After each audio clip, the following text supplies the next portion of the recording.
Estaba pensando y de la nada me acordé de esta gráfica. Pensaba, indagaba qué significaba y de la nada me acordé.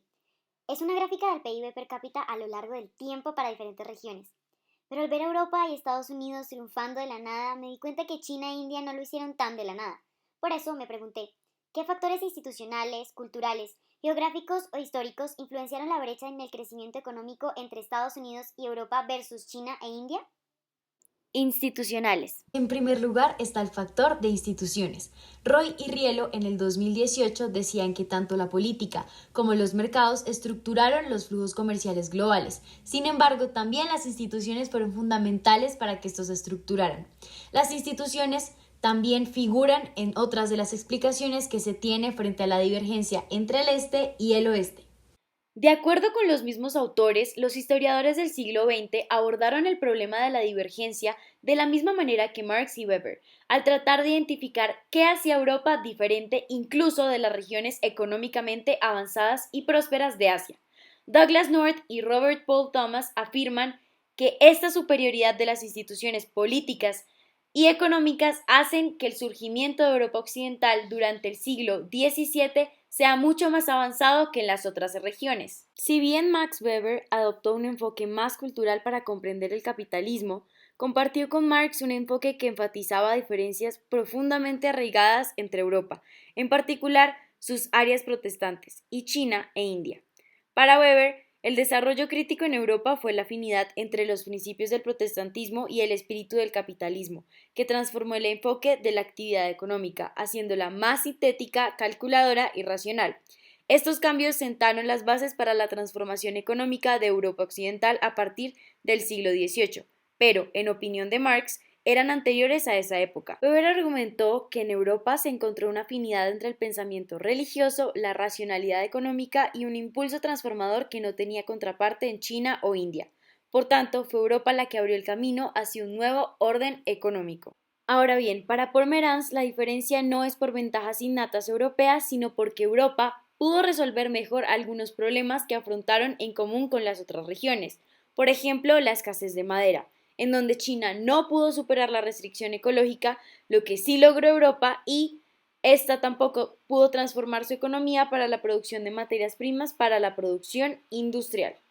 Acemoglu, Johnson y Robinson en 2005 dicen que el crecimiento fue más rápido en lugares con instituciones iniciales no absolutistas como Inglaterra y Países Bajos. Países con monarquías absolutistas tuvieron un crecimiento limitado. No hubo crecimiento sino hasta que las instituciones políticas proveyeron derechos de propiedad seguros. Esta posición de Acemoglu complementa a North y Thomas en 1980, en donde se menciona que Inglaterra y los Países Bajos tuvieron mejores resultados por el menor poder de monarquía en 1500, y las siguientes reformas institucionales favorecieron los derechos de propiedad. Geografía. Acemoglu, Johnson y Robinson en 2005 también dicen que el crecimiento de Europa Occidental durante los siglos XVI y XIX está explicado casi en su totalidad por el crecimiento de las naciones con acceso al Océano Atlántico. Lugares con poco acceso al Atlántico, incluso sin gobiernos absolutistas, no tuvieron los beneficios directos e indirectos del comercio atlántico que se daba, por ejemplo, en Venecia y Génova. Entonces, el crecimiento resultó por los efectos indirectos del comercio internacional sobre el desarrollo institucional.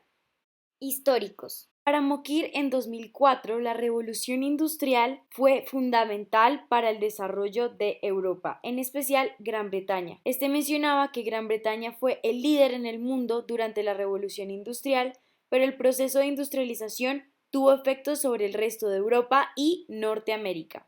Bradbury y Gupta en 2006 dicen que la gran divergencia entre Europa Occidental y Asia viene de un proceso de desarrollo que tiene causas históricas profundas desde al menos el siglo XV. Las partes prósperas de Asia entre 1500 y 1800 eran similares a las zonas estancadas de Europa del sur y del este, no a las zonas prósperas de Europa. Asimismo, la Europa noroccidental estaba divergiendo desde temprano, incluso desde 1500, respecto a Asia. Esto también se dio ya que se encontraban en el momento los salarios de plata. China, de acuerdo con Acemoglu y Robinson en 2019, tenía 5 características que hizo que las instituciones extractivas económicas y políticas de la era imperial frenaran su crecimiento. En primer lugar, había una ausencia de visión, también había una ausencia de capacidad fiscal, donde las finanzas públicas de la dinastía Qing eran casi increíblemente débiles. Tercer lugar, había una ausencia de estructura administrativa, en donde la capacidad del Estado para formular e implementar políticas que apoyaban y fomentaran el desarrollo se encontraba ausente, al menos en el Imperio Qing. En cuarto lugar está la economía de patronazgo, es decir, el clientelismo. Y en quinto lugar, los intereses creados de la élite. India difiere de los otros países teniendo en cuenta lo propuesto por Donaldson en el 2018. Desde tiempos de la antigüedad, India se estructuró el sistema de castas que fragmentó la sociedad y esto redujo la movilidad social y debilitó el Estado. Asimismo, aunque el imperio mogol fue la mayor potencia industrial justo antes de la revolución industrial, no pudo aprovecharla por una serie de razones externas como las restricciones comerciales británicas, incluso los cambios en términos de intercambio, e internas como el colapso y los choques climáticos. Asimismo, estas condiciones generaron el escenario propicio para la colonización del Imperio Británico, cuyo gobierno redujo la provisión de bienes públicos y aumentó la desigualdad, aunque conectó al país con ferrocarriles.